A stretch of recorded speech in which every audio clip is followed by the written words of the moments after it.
Hey, Rox here. Welcome to Market Monday. Another launch and another no loophole day. Big sadness, of course, is going on. So there's a lot of things going on this week. One of the most packed weeks in MUT all year that we've seen. We're gonna go through that. We're gonna go through should you sell your team for Team of the Year that's coming on the 7th of March. We're gonna go through if you should say I love you to your ex. A little later, we'll talk about what overalls we think, if that's going to go up. We got some talk about the season 5, everything up there. So let's go through that first. There's some of the teasers. So anyways, well, let's go through what they say here. Okay, weekly wildcard season 5, they're revealing it on the 27th. The combine on the 29th. Wait, hang on. Yeah. They're revealing it tomorrow, the 27th. They're revealing February 29th, GMM. They're revealing the Combine. And then March 1st will be the competitive Field Pass, Combine release, Ultimate Legends, that kind of stuff. Combine release too. So, with that said, make sure if you're on the Field Pass, if you're doing the competitive Field Pass at all, if you have any chance, I would go ahead and save, if you can, your season XP until the new season goes. Unless, of course, you're like right on the borderline of getting that like bonus XP, then go ahead and get it. But otherwise, do what you gotta do. Really? I didn't get any of these things? Oh, wait, what? I did a lot of this.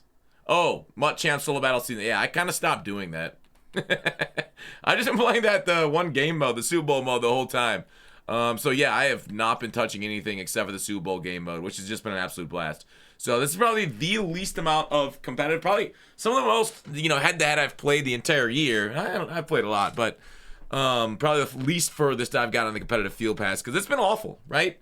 It has been truly doggone awful. They did a little teaser, and dude, next year I hope not a single Steeler comes on these competitive, these Field Passes at all. Like they make them like they'll be like 97 overall, 96 overall. So like be equal to today's cards, but it'll take 2 months to get them. So essentially, when you get them, they're useless. I mean, what we got like Pickens, and he was all right. The only one that was pretty close. We got Darnell Washington, and he was a wash. He was terrible by the time we were able to get him compared to other tight ends at the time. I mean, he was fair, but he was not meta. I'll tell you that. And then now, some people think it's TJ. Some people think it's Minka. Some are going Shaz. I don't know. I'm just overall sad we got another Field Pass player for the Steelers, since it takes 2 months to get, and it's just generally not worth it. So it is what it is. Steelers get screwed again. Even though we kind of got benefited, we also got screwed. So, all right, moving on. Should you say I love you to your ex? No. All right, done with that part of it. The content on its way. I really feel like, we always talk about buying cards for the transition over and the pack odds increase for the store when overalls go up, right? We talk frequently about buying training to go ahead, because the mystery pack always goes up, the odds in the packs go up, etc., etc. I don't think we'll get an overall upgrade this week. It doesn't feel like it has been out long enough. I also feel like Team of the Year feels like they might want that to be special. Because like they've hyped up Team of the Year, they've done a bunch of voting, that kind of stuff with Team of the Year. So I'm not planning for an overall increase, but of course we will learn pretty soon on the 29th when they go ahead and tease out the Combine Release 1 that's coming Thursday. They'll tease it on, they're teasing it Thursday morning.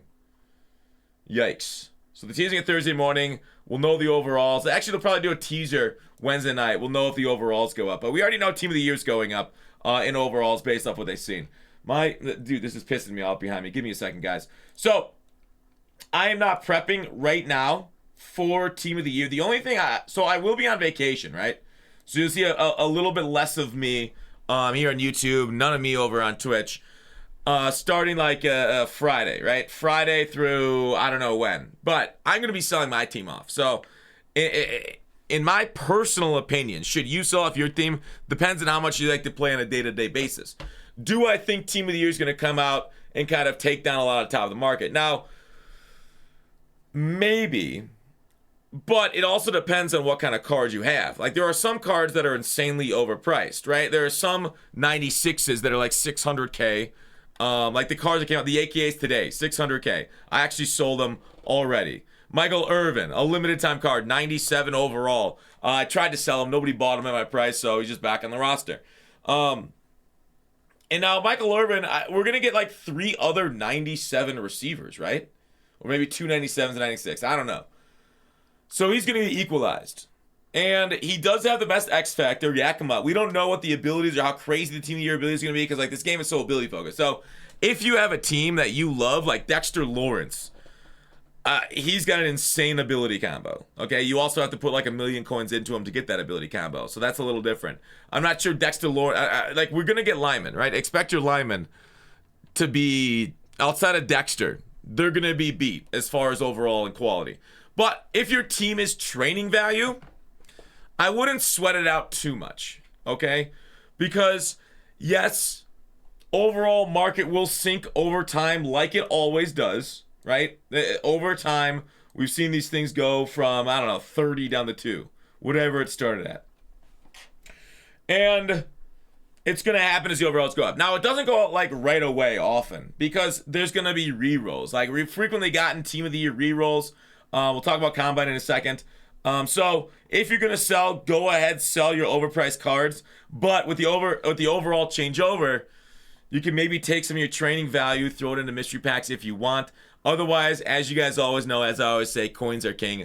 So just have that in your back pocket. But those are kind of the risk factors going forward. And especially if you do sell your team, you can dedicate like the next week to making coins off sets. Sets are crazy. There's so much profit out there right now. It's crazy. If you're buying, doing sets and selling, I'm not going to go through the specific sets, of course. I don't like to do that. People get angry at me when I ruin their sets. But trust me, they're out there. If you're finding the cards at the right price, there's a ton of profit you can have on that. So, with that said, the training spreadsheet is as it is. Some of the lower cards are still a little higher ratio. Maybe not as good as they were a day or two ago.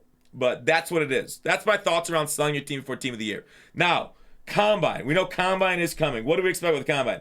Last year we got like Leon Sandcastle and some other crazy fun cards. So expect maybe something similar. Some crazy fun LTDs. Some crazy fun set cards, etc. But don't expect that much of a different promo than we usually get. If you guys recall last year, we actually got like Bryce Young. Bryce Young, all 32 NFL team chems because he was drafted. Right? So like a chain, right? He should have picked him up in fantasy. He was great in MUT. Great in fantasy. So like there'll be like probably more of these things. Those NIL deals. They can get him in there. Joey Porter Jr. We got him last year. He was awesome. Love that card. Nice, tall, lengthy. We need a new Joey Porter Jr. But yeah, expect a pretty similar one. There might be some like twists. Like cars will get boost if anybody like jumps more than 41 inches, that kind of stuff. So nothing here that I really want to say, will blow your socks off different, right? Well, the problem if you get your socks blown off, you're dead. Isn't that an internet rule? If you ever get blown up and your shoes fall off, you're dead. I'm pretty sure that was like a big meme. Your parents will get it. That was like a 10-year-old meme. Anyways, so is the advice to stack 93s still? If you can find cheap 93s, I don't hate it, right? If you're finding cheap 94s, okay. If you're really prepping for Team of the Year, I don't know if I love that because Team of the Year is its like own thing. But sometimes it will work. It will work. I don't know. Do you think Team of the Year will take any 94s to make a Team of the Year card? Or do you think there'll be like specific low Team of the Year cards? You know what? I think maybe they will do any 94s. Not that I'm gonna really invest in it. I'll be coin is king at the time since I won't have a lot of time since I'll be on vacation. But yeah, I really don't mind 93s, weekly wild cards. These things go crazy every week because there's just nobody pulling these packs. 93 weekly wild cards. Are they still? Yeah, they're still crazy expensive. It is insane to me how bad the weekly wild card promo is. Like we talked about yesterday. Watch yesterday's videos for some more talk.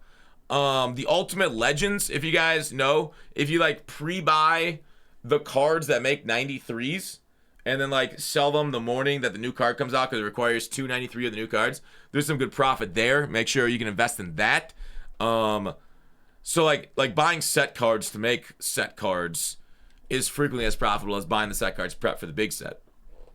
So, but yeah, buying 93s in the 80s, I don't hate it. I really don't. To prep for Thursdays Combine promo, because I would just imagine it's going to be a similar sets within sets type of deal. So that's kind of like what I want to talk about too. If you do want to look at making coins through investments, sniping out 93s well under value, like I'll go ahead and take a 93 at 86. I will. I think that's a fine risk. Oh, and it got sniped in front of me. I shouldn't have messed around so much. Should have just grabbed it. So in the end, that's the Market Monday. That's kind of what I wanted to go through, right? Sets are profitable. Tons of content on the way. From the field pass to the season, to if you should sell your team before team of the year. That's the video. Good luck on the grind. I hope they make it worth it. I really hope they make it worth it this time. It's just been an absolute disaster. I doubt they change anything competitive field pass wise, right? They might just be chalked for this year. Just wait for next year. All right, that's it. Bye.